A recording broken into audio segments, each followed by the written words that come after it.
Today changes my whole entire life.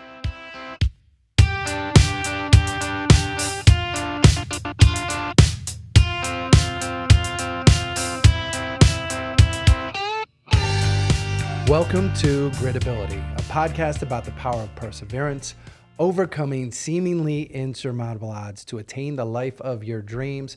I'm your podcast host, Adam Clausen, and with me in the studio is the beautiful and ever radiant Ro Clausen. Hey, I'm very excited for this part two. I don't even want to waste any time. Part two. We are back.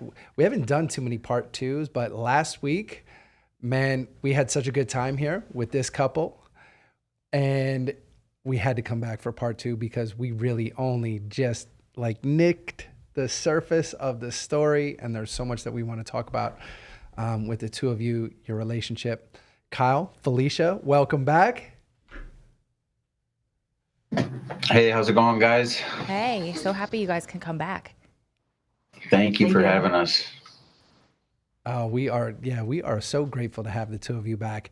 And we were just talking before we came back on live and about some of our relationship issues. And that's really what we wanted to touch on today, because I think we touched a little bit on this last week, that for me, the individuals that I have seen come out of prison after doing, a significant amount of time, those that are most successful have an incredible woman by their side. And I don't know, I don't think that's by chance. I think that's by design. I'm going to say, I've said it numerous times. I would not be who I am without you. And, you were there for so much of it. Not all relationships are able to, survive those kind of circumstances. So I really want to dive into really the two of you, your relationship, how you managed to make it work, the separation, and then ultimately, what you guys are doing today and, getting to the other side, because clearly it's worked out, right? We see the two of you together. You guys look great together. I love happy endings, man. Yeah, I think when we left off last week, you, Kyle, had just gotten to Allenwood, and you said you weren't together because you were concerned for Felicia's safety, and you didn't know if you'd be able to handle, if you got that call or that message or whatever it is from the chaplain, if something had happened to her. So then what was next? What happened? So actually Allenwood was a little bit before, when her and I's situation occurred. It was when I had just went back and I was in the county jail, and I didn't know how to do time and be in a relationship. But yet at the same time, she was not willing to part ways. And, obviously deep down, I didn't want to part ways either. That was the last thing I wanted to do. But I didn't really know how to navigate being locked up and living in that environment and dealing with those types of situations in there. And I knew what she was going to have to go through by signing on. And I was still using. Yeah, and she was still an active addiction. And that concerned me too, because it's I know what that life entails. I know what goes on. I know, I knew that under those circumstances that it couldn't work. And fortunately, for me and for her and for our relationship, she took that to heart and went to treatment. And she drove herself. Well, I think your mom brought you, right? Yeah. Yeah, her mom brought her down to treatment. She went to treatment. And our relationship really started to flourish from there, because as she started to get healthier, it started to change my mindset and my perspective of my situation, where instead of seeing it as... Well, and I think you've seen me, because in my active addiction, I was a lot different than when I was sober. And in that treatment center, I was able to have my phone for, I think, after 4 p.m. And so he would call me and we'd talk almost all night. Yeah. And that really helps put it into perspective when you have, especially we share a lot of the same traumas, and yeah, so from there, it was we're doing this, we're getting married, we're putting the drugs away, we're putting the life away, and we're going to shoot for a future that we've always dreamed about but never thought we could have, you know? So she's in treatment. You're in the county jail at this time still? Yeah. And you guys are able to talk every night. You're both sober now for the first time. Was that the first time you were sober together? Yeah. Yeah, besides when we were kids. Yeah, so besides when we were younger, yeah. And you said, Felicia, you said it was a little bit different. Like you felt like you were a different person. How'd you feel like you were different when you were sober? Yeah, well, when I'm using, well, honestly, until Kyle came back in my life, like I had been using since I was 14 on and off, in and out of prison and jail and psych wards and treatment centers. And kind of how Kyle was talking about, you know, his past and what led him to his incarceration. I kind of went through similar things, you know, with my stepdad. And you know, at the point that he had found me in 2020, I was just a broken shell of a person, and I used everybody. I didn't believe anything anybody said. So when he had told me, like, you know, no, this is for real, I was like, yeah, okay. And that's just kind of how I looked at it. But when I went to treatment, I was like, oh, maybe he is for real, you know? And so like we got to know each other on a deeper level, and the bond that connected us during that time, you know, like we were talking about things, you know, from our past and things we had been through, and we could just relate on so many levels. And I had never had anybody be there for me, or like care about my opinion or what I was thinking, how I was feeling. And so that just really kind of threw me into like, I'm really going to try my hardest and give it my 100. I love that. And we've talked about this before, like relationships, you know, when people talk about making that investment in order to make it work, you know, a lot of people say that they're willing to put up 50%. They're like, I'm going to put up 50%. You put up 50%. Like we go half and half. But in order to make a relationship work, like you got to both put in 100. It's got to be 100 and 100. And I'm going to say most people aren't willing to make that commitment, to give that much of themselves. But I think there's something to be said about when you're in a relationship, and it's a long distance relationship, and you have the ability to have a little bit of separation from each other. I think maybe it causes us to appreciate that a little bit more and focus more on the communication.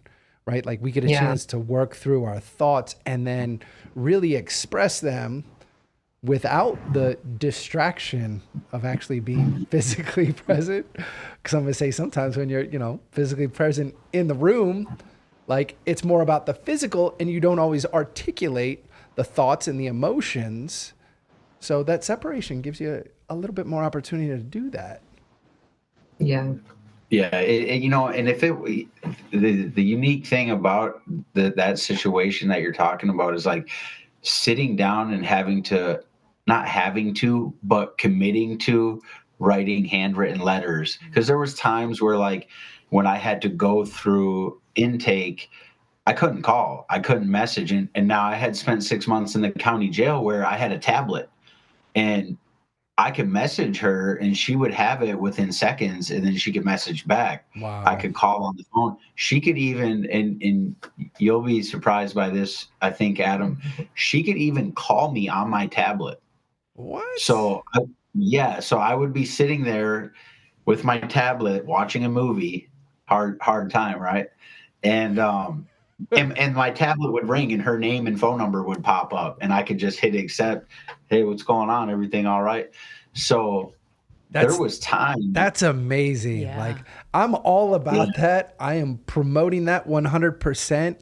And I've said a million times, man, if you could have a tablet, have your communication, your connectivity to your partner, to your family, to everybody on the outside, the connections that you need, right? And then second, have some entertainment, education, all at your fingertips and not be fighting over the damn TV. I can't tell you how many issues were over TVs over the years. Wow. Like, I missed all that. So I don't want anyone listening to this to think, oh, wow, they had it so good. They had a tablet. Like, believe me, prison sucks, right? Like, this is something everyone should have because we want people to have that level of connectivity to their loved ones. Like, that just makes sense. Yeah, it literally it saved both of us because there was times when she was first in treatment where like she needed me now, not in an hour, not when you can get a chance to get on the phone. Like she needed me right then, and I would get a message, "I need you, call me." You know, Yeah. Well, I think the hardest part about going through treatment, and well, I mean, honestly, it made it easier for me because I had never had anybody support me in the way he did. But I think the hardest part is just, I had never lived life sober before. I had gone to treatments and stuff, but I had never made it very far. As soon as I was out of that institution, I was back to using within a month at the most. And so, especially like when I left that treatment and I went to a sober living place and then it closed down and I went to a different one, there was a lot of issues with people using there, and there was girls that were just crazy there, and like I almost got into a couple fights. When you say crazy, like were they prison crazy or were they like serious? Was there some mental issues going on? Because sober living encompasses a lot of different things. Well, okay, so the manager of the house had relapsed. Her and her boyfriend were there doing meth. There was other people using in and out, but then there was also like very mentally unstable people there. Okay. And there was a couple different girls, but they were the type of catty girls where they'd be like in this group, and then they're kind of like weird towards you. Sure. But then they're acting like they're your friend. I don't know. It was a whole weird situation. How did you manage? Because that sounds like a really chaotic situation, right? And you're fresh into your sobriety. How do you manage to not fall in with them and to stay sober and stay on your path? Well, a big part of it was Kyle. I had him to lean on a lot, but also I got a job as soon as I could. I worked as much as I could, and I got into my own place within a couple months. And then, which is where we're at now. And I had gotten a new car probably a month after being there, and then I just worked my ass off to get out of there because I truly wanted to be clean. I didn't want to go back to living, because when I came out of it, I was doing fentanyl and meth at the same time, and so like I was at a broken place to where I probably wasn't going to live much longer. What was that? Do you remember the moment when you were like, "This is it"? Was there like a spark, and you're like, "I'm done"? Well, it was when Kyle stopped answering my calls mostly. Yeah, he blocked me on there because I would disappear for, days to a week at a time, and he would have no idea what was going on. So that was the very early beginning of our relationship. Okay. I think it's so fascinating too, because like I never advocate for somebody to go out and to get into a prison relationship, of course. But like it always speaks to me that you were in a situation where you needed Kyle to be where he was. Had he not been in prison at that point, he would have been like, let's say, working a job or doing something else where he wouldn't have been able to be in that position where you needed him to be. And I always, like, from the outside looking in these situations, it's just mind-boggling that it's like, I'm sorry if this is cheesy, but like divine timing that he was where he needed to be, despite it being prison, and that sucks and it's so hard on your relationship. It's exactly what you both needed at that time to get you through that, to get you both through that, and to get you to where you are so solid and so close to one another today. Yeah, and I used to tell him that when he was having a hard time in prison, and the whole situation of how he got arrested. And that's what I used to tell him is, like, it could have been so much worse. You were on a bad path. I was on a bad path. If anything, it probably saved our lives. Yeah. Yeah. Sometimes it's hard to accept that, reality. I would say like for me, it took getting 213 years. If I'm being honest about it, like I would not have stopped the way that I was living. And when I went to prison, I was still getting high. I was still drinking. I was still doing all those things, running around crazy for the first few years. And it wasn't until, I hit a point where I got my final appeal. I almost missed it because I was in the hole and I almost didn't get a chance to file it. And I was like, man, my life is literally on the line and I just keep pissing it away. Like why do I keep self-sabotaging? And I came out and I decided, I was like, that's it. I'm done. I'm not going to drink anymore. I quit smoking. I quit everything, all the drugs. And man, I remember for me, like I'd never done that before in my life. Like it was just such a constant. That was a dramatic change and nobody around me wanted to accept that, right? I'd get guys come by and they'd leave, moonshine on my desk, wine in my sink. I'd be like, man, I told you, like, I'm not doing anything anymore. I'm like, stop. And nobody else wanted to accept it. So the challenge is in the people around you, you make them uncomfortable because they're still doing what they're doing. And that's why I said that situation at the sober living house is, unfortunately, it's all too familiar. I see it all the time here. And, I have some friends that work in that space, have homes, and that's the biggest challenge, right? When you have people who are serious and yet, the people around them aren't supportive. So it's imperative that you find somebody that's fully supportive of that. And I don't think that we really talked about it much early on in our relationship. Like when I made that decision on the inside, it was like really solely me. But we had a lot of years to prepare for my release. It was a bit of a stretch. And I know being outside presents all sorts of different challenges, those social situations, right, that we get into. And for us, like she picked me up at the prison, like car packed. It's like, woohoo, we're starting a new life. Let's go. And although we had talked about many of those things, what that would look like, for me at that point, like sobriety was a way of life, right? But I also hadn't encountered social situations yet where I was going to be around other people where they're like, hey, what can I get you to drink? And it's like, I'm good. And they're like, what do you mean you're good? Like I'm having a drink. Like, can I buy you a drink or can I, so you end up in those situations, sometimes socially.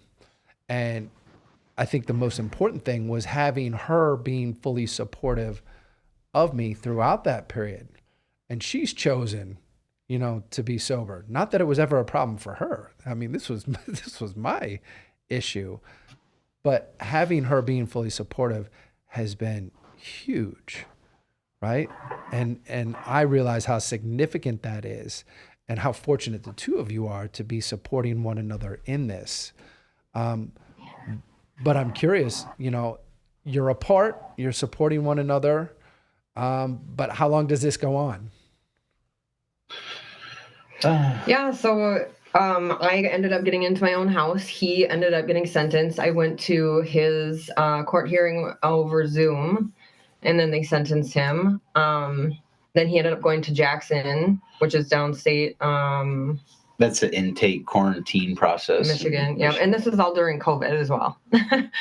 And so how long was it before you got to call me? It was a couple 4 months. Was it? Yeah, it was a couple months for Yeah. Wow. Like 3-4 months, or was it? It was like 2.5 months for I could actually call. Yeah, I was actually having to have like the porters, the trustees that were out, because we're in 24 hours a day, and I would be like, man, I need you to call my wife, let her know I'm alive. I need to know she's alive. Yeah. Yeah. So we went from talking every day, multiple times a day, kind of, however often we wanted to not being able to talk at all, which was really hard for me. I guess at that time, I just focused on going to work and I guess just doing what I could. I kind of went on autopilot at that point. Mm-hmm. And then once he got to you went to Newberry, then we were able to talk again all the time. But I mean, we went through our ups and downs with our communications and stuff. And I had a relapse. When was that? Like a year in. Yeah, like a year into it, which was a really scary process too, because anybody who's done drugs knows that usually once you start, you can't stop. But I somehow, thankfully, did. What do you credit yeah. that? What do you credit that to? Because I'm very curious. How were you able to cut it back off? I wanted my relationship more than I wanted to continue getting high and being around the people that I was around. Is that what it was? And, Like, were you, again, was it the people that you were around? well, because I was talking to Kyle on the phone. I remember, because I kind of don't remember a lot of my relapse, but I remember talking to Kyle on the phone, and he's like, "You're basically walking away from our relationship if you're doing this," and he had a point in that, you know what I mean? Because I wasn't going to be doing anything good, and he somehow convinced me to leave there, and I did, and I came back down here and I got clean again, but I put myself through treatment again. So man, congratulations on that. Like, that takes a lot of strength, a lot of courage. And man, you're fortunate that you saw the value in your relationship. You had something, that inspired you to do that. How long was that sentence? Mine? Yeah. So in 2021, I got sentenced to 32 months to 10 years for possession. Yeah. And I ended up doing what, 33? Yeah, I ended up getting stuck an extra month and a half, 45 days to my out date. I have my parole. She's coming to get me. We got the hotel room. We're gonna go there, decompress, make the trip to Minnesota, see some family in Michigan. So we had everything planned out, and then a couple individuals. I had a gate pass job there. So I went outside the fence with 6 other guys every day. I cut grass, I worked, I welded on stuff. And 45 days before my out date, a couple guys had made a plan to try to rob my locker of my commissary. And basically with the idea that because I'm going home in 45 days and I'm a gate pass worker and I'm, basically a square in the eyes of a convict mentality, now I'm just a square. And so, somebody tipped me off and were like, hey, these dudes are saying they're going to steal your stuff. And I of course approached them.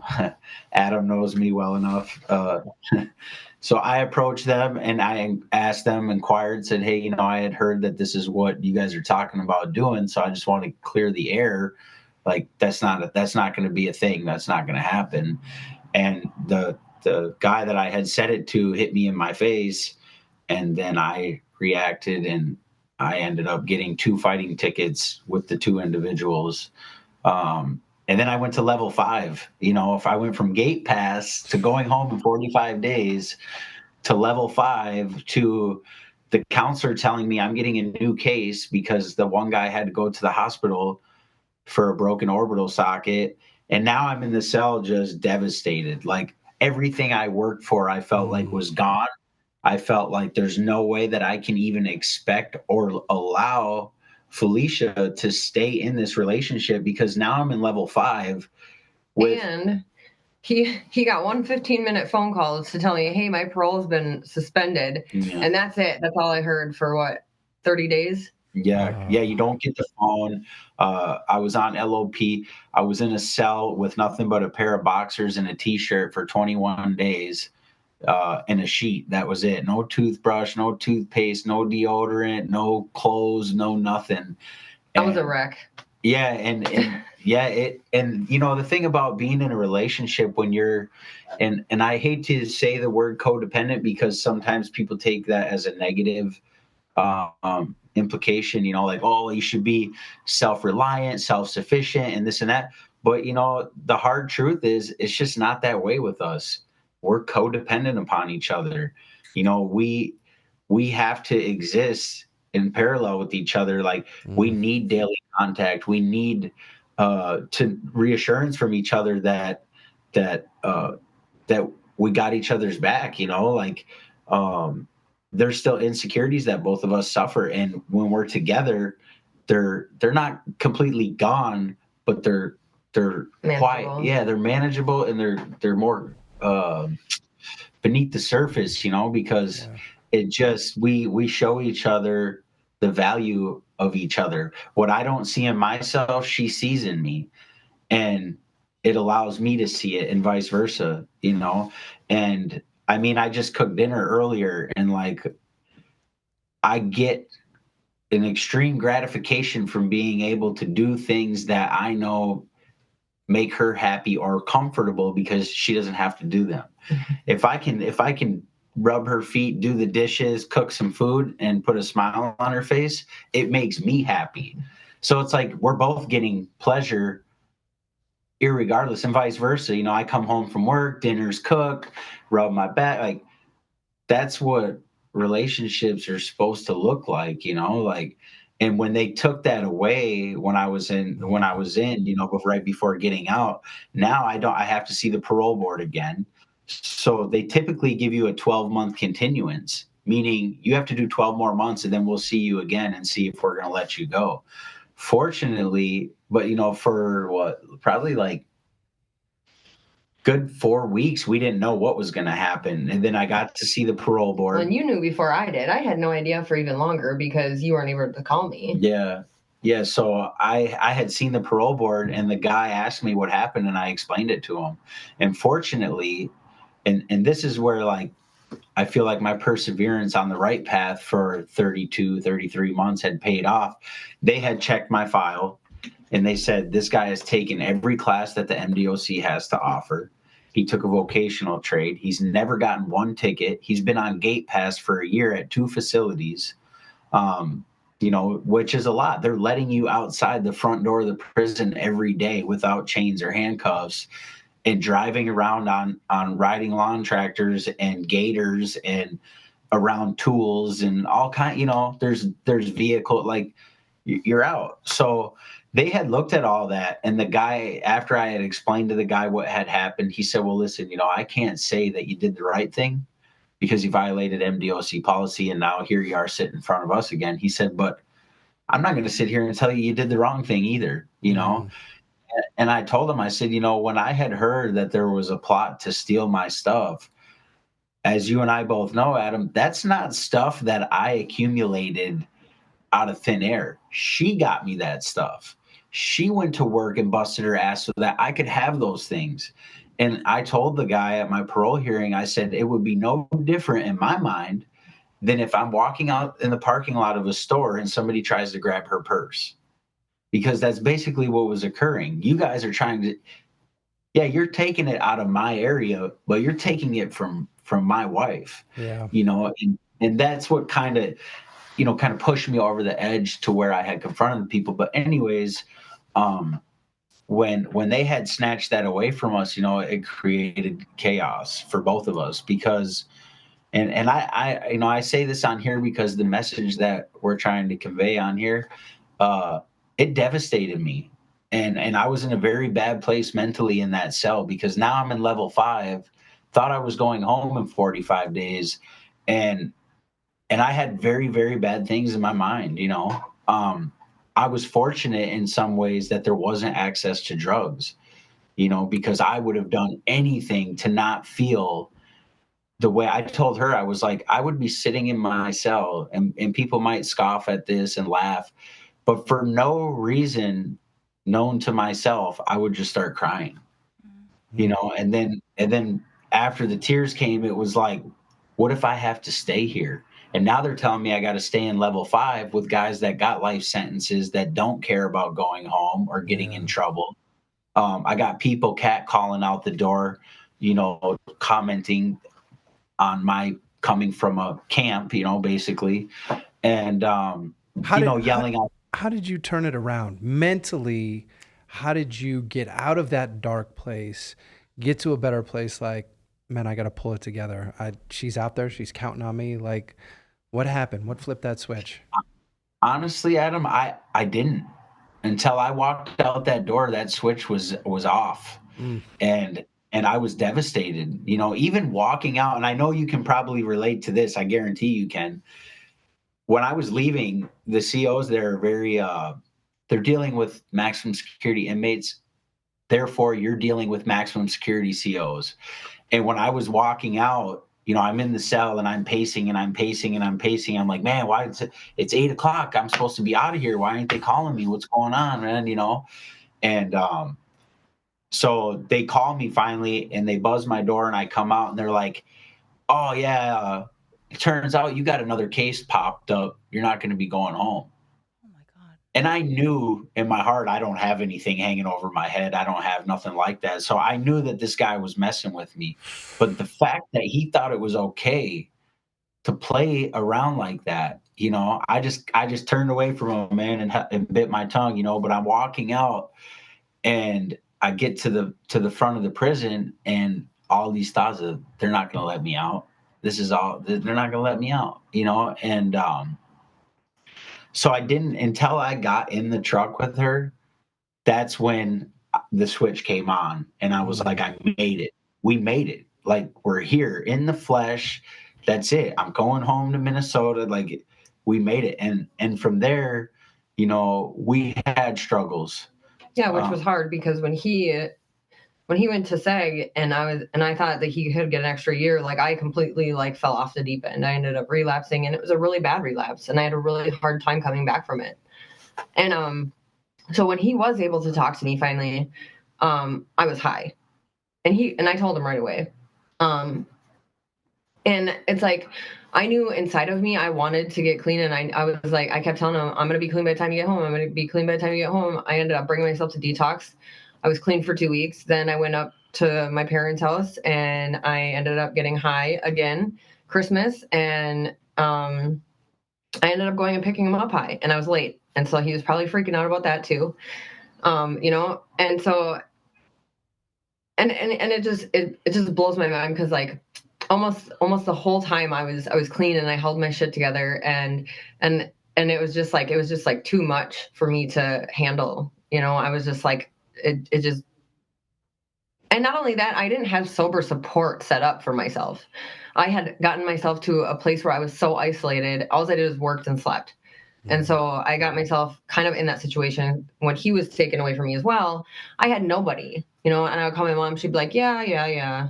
Like she didn't understand what I was going through. Yeah. So I kind of set myself up for that as well with not, having the appropriate like support and like things set up for myself, which I'm working on doing now. And I want to add this for you because unless you've been in your shoes or my shoes and somebody on the outside who's waiting, like that is literally your worst fear come true, minus, the worst of the worst. But we sit here and wait. And when you have a date, like I always knew that was a possibility and a potential because of them being in prison. Like that's just the reality of it. And you just kind of operate at this level every day trying to ignore and deny that. But that's always a reality and it fucking sucks. Excuse my mouth, but it's a really hard way to live. And when that did become your reality and you didn't know how much time he can get and all you're doing is pouring all of your time and energy into getting to that one day on the calendar and it's ripped away from you.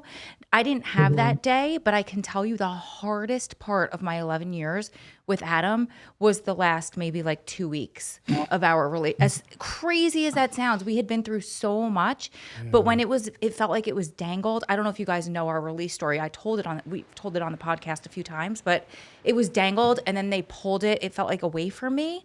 I was like, I can't do this anymore. So Felicia, my heart breaks that you went through that. And I can completely understand the emotional roller coaster that you went through. And honestly, I'm so proud of you for being able to pull yourself out of it because it's one of the lowest of the low feelings. And anybody that tells you you're codependent because you're trying to survive a long distance relationship and you guys need to speak to each other, like that's coming from somebody who probably goes to sleep next to their spouse every night. So they don't know what they're talking about. You guys? Yeah. Go ahead. No, I was going to say you've been through so much and that's why you're so strong today. And I want to add to that, codependency, has those negative connotations. There's another term, there's independence and then there's interdependence, meaning that together you're stronger. And I would say that's clear just looking at the two of you, what you've been through, where you are today. And I say that's true of our relationship Sure. as well. I love the fact that you are so self-aware of, what brings you joy and, the desire to want to be there for one another. I mean, that's the foundation for, a long-term successful relationship. And despite what you had to go through to get to where you are, man, like that's, we talk about the power of perseverance. It's going through all of those challenges that give us a greater appreciation for what we have. And I know last week when we were talking to you, where you are now, everything that you have, what I hear is all appreciation. It's all about gratitude. It's like, man, Yeah. life is good. Like, look at what we I have. had to tell my boss. I had to tell my boss the other day. I said, "Man, don't take this the wrong way because I'm grateful. I'd plunge toilets, sweep floors, clean out vent ducts, whatever I had to do so that I could have a livelihood, for me and her. And also, like, what she did while I was incarcerated, the inspiration that she gave me, because I know you and I lived in different units, so we didn't get to see how each other lived as far as commissary bags go, but I never went to the store, until I got that job in the factory in Unicore. I had already been down for like 8 years when I met you, and everybody had disappeared. This time when I went down, I never went without anything, and that was because of her. And like, she always used to tell me, like, oh, it's just money, it's not a big deal. And I'm like, it's not the money, it's not the ramen noodles, it's not the mackerels and the beef sticks, it's what you're doing so that I can have those things that mean something to me. You know what I mean? Because I know firsthand what it's like to be out, because I had gotten out. I know what it's like to send $50 to somebody, $20, $100. She's putting money on the phone, money for every message that gets sent, money for every picture that she sends me, money so I can go to stores, secure packs, like, and it wasn't that I'm like, oh, look at all this stuff I got. It was, look at the woman I got. You know what I mean? So there was a big difference because the sacrifices that she made. So what it was doing to me in there was, I'm reading auto mechanic books, welding books, carpentry books, anything that will add to my ability to be of value to the work field, and that's what I try to encourage people to do. Like, when you're incarcerated, utilize that time to build your relationship with whoever you have, whether it's a mother, a sister, a brother, a cousin, an aunt, a girlfriend, wife. But add to the value of yourself so that when you get back out, you're more valuable to society, and that's what I try to do to the best of my ability. And it's paying off since I've been out here. But not only that, like I was saying, with the motivation and inspiration she gave me was like, I was out cleaning my car today. A guy was working on our house. He said, "Hey, you work on cars?" I said, "Yeah, why? What's up?" How much you charge? I said, "I don't know. It depends. What do you want done?" He said, I really just need my truck deep cleaned. I said, $70. He's like, "Let me get your number," So it's like, I have this drive because of what she already demonstrated, you know? It kind of, like they say, it kicked me in the ass. It's like, wow, like you were saying about both parties have to give 100%. And that's kind of where I'm at right now, is like, I'm trying to give all the gratitude and appreciation back to her that I wasn't able to really demonstrate from a prison cell, and now I get to demonstrate it in all the little ways, and I'm just blessed and grateful for that. I really am. And I attribute a lot of that to her because, and I tell her this, and I don't tell her, like, I was scared the first time I told her because I didn't want to hurt her feelings, but I don't know if I'm that strong to be out in society with temptation and stress and responsibilities and finances and all these things. And you just have to be alone and put that fence around yourself. And, she used to tell me all the time, because I would get a little out of control with Colin, because I would rather be on the phone with her than listening to what's going on around me. And Yeah. she would just be like, I would call and I could tell that it was, like she was busy or it was bothering her. And I'm like, what's up? You don't want to talk? And she's like, she wouldn't want to hurt my feelings, but at the same time, trying to let me know, like, you're calling too much. Because now her life is revolved around this, holding the phone in her hand, waiting for me to call. And I was like, dang, man, I can't do that to her like that. Like, I mean, you can tell them more than I can what it was like, I think you did. It won't hurt my feelings. I became too much. Yeah, I would look at my phone and I would literally have like 20 missed calls. I get it, though. I totally get it. Not wanting to be a part of all that inside. Believe me, I would have been doing the same thing. If I would have had that same access, I would have been blowing up her phone. Believe me. Yeah. So now that the two of you, you're out, you're together, right? You're doing this, relying on one another. What about the people around you? Have you found community? And I'm going to offer this up because we were able to connect. Actually, as we were coming across the country, we stopped in Denver at the headquarters of the Phoenix. I don't know if you've ever heard of them. Sober Active. I have the app. Okay. Yeah. So got a chance to meet Scott Strode, the founder. Long story. I reached out to him from the inside. I had seen him on CNN. So as we're coming across the country, I'm like, hey, we got to swing by and see this dude. And we just show up at headquarters like, hey, we're here. And he's like, man, we're getting ready to open up a chapter in Vegas. I will definitely hit you up. I'll let you know when we get there. True to his word, the guy who came out here is our friend, John Moreno. And, we connected with him and really helped, build the community with him. We're a part of it. And that was awesome to have that for us because we're both passionate about fitness. So it spoke to us on that level. And I'm a big proponent of, making sure that you have a physical outlet, and especially if you have compulsive tendencies, like my addiction, like I do everything to the extreme, and I've had to figure out how do I channel that. Fitness is a great way. And sometimes I do that to the extreme as well. But, for us, we found a community around that, which was really cool. And then we moved to actually a CrossFit that was attached to that. We had community there. And for us, we've been able to kind of build around that and find people who understand, like, hey, this is the path that we're on. Like, this is the way that we choose to live. And they're cool with it. So they're not uncomfortable with us choosing to live this way. Because generally, that's what I found. It's other people's discomfort when you say, nah, I'm good. Like, this is how I want to live.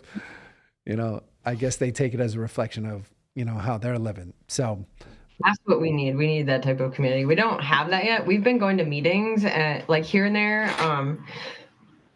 We don't actually have like a community yet though. Yeah.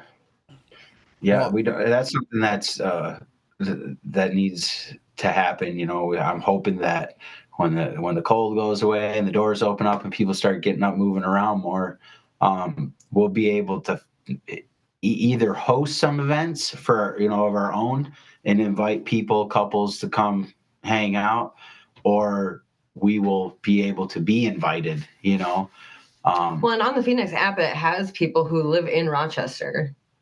Like on it. I looked at that. I seen that the other day. I haven't really gotten too far into it yet. So I wish you guys lived closer. But yeah, they're pretty good if you reach out on the app or the website.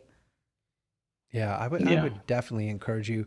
Find your community. Find those people first, because it makes all of those other interactions. Like, I felt very fortunate to, especially after 20 years, right? I'm coming back into social situations. And I knew that there were going to be things that I'd have to navigate, right? And I already had it in my mind, like, if I'm going out in a social situation, I'm going to have sparkling water with lemon. Like, yeah, give me this. And sometimes it's seltzer water, whatever, the event is, whatever they have available. So I still have a drink, but it's what I choose to drink, right? And again, it's kind of to make other people feel more comfortable. But through business events that I later found myself, I went through almost a year-long leadership program through the city where I was with all of these business people, where that was how they socialized. It was like, we're going to this restaurant, this bar, and it was always open bar, drinks are flowing. And sometimes it got a little wild, right? Like, especially early on. And I had to tell people very clearly, I don't drink. And it's always like, there's different responses, but a lot of times people just weren't comfortable.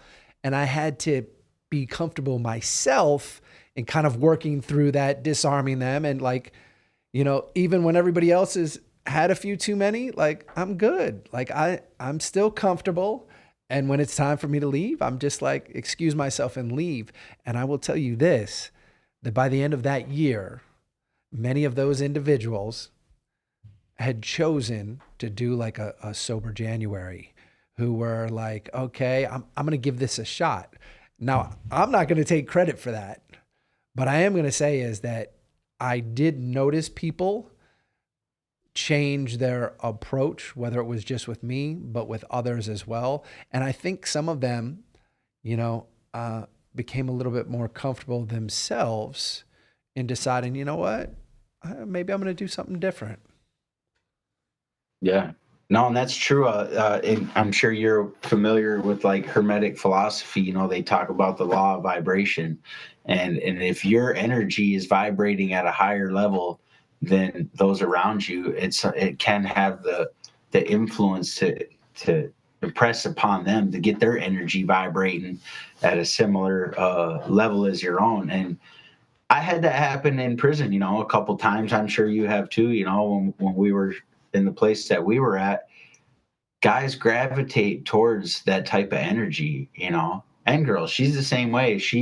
And I think that's something that, we're missing out on here is like, she likes to be around good-hearted, honest, hardworking, loyal, intelligent people, that have purpose and meaning in their lives. And when you can network and you can establish, the more the merrier, like it creates a momentum when you have a friend or two friends, and not just an acquaintance, but a friend, someone who always has your best interest at heart, who will never ask you to compromise your morals and your values, and when you don't have that and you have the opposite, it's a heck of a battle to have to fight, every day. And, you get to where you get into a situation emotionally, physically, and you got people going, screw it, let's get high. You know what I mean? Instead of trying to, here, put your foot in my hand, I'll lift you up, and so I'm hoping, that's kind of our goal now, is like, try to establish that, try to rub off on some other people or have other people rub off on us, and go from there. Because I know this, what they say in AANA is true. Like, what is it? How does it go? One's too many and thousands never enough, and it's so true. It's like, never in my life have I been like, one beer or one joint or one this or one that, it's always like, and the other thing that they say, it only leads to jails, institutions, or death. And that's the truth. It's not, I know it's cliche because it's been said so much and so many people have, gotten the serenity prayer tattooed on them, and then they go, but it's true. And it only leads to one place. It might take a week, it might take 10 years, but eventually it's going to that place, and I'm that's why totally we're with glad you, to have you man. guys here too. Now, we got a couple successful people who are devoted to the same path. Believe me, we are on the same path, and we're here in support of the two of you, however that can be. We would definitely love to take a trip out there. We definitely we need to get out to the Midwest It's above freezing in the spring or summertime. Just with that caveat, right? You guys are welcome here when it's freezing there.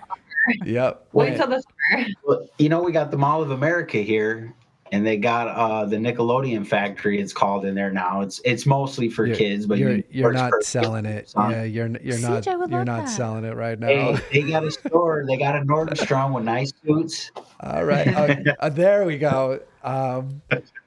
Yeah, listen, our thing for this year is really to focus on making sure we have the right people in our lives.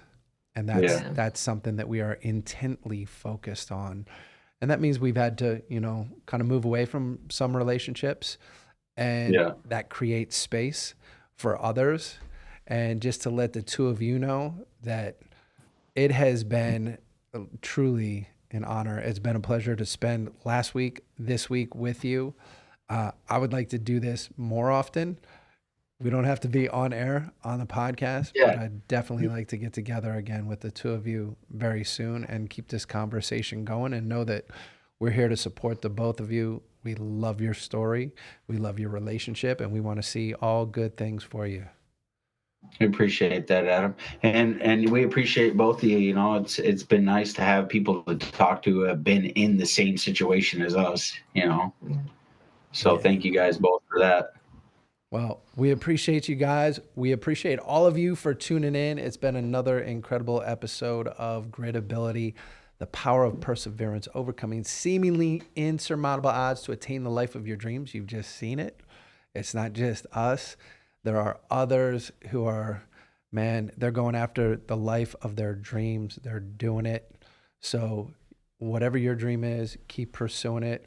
We're here. We support you guys. We appreciate all of you for tuning in. We'll see you back here on the next episode.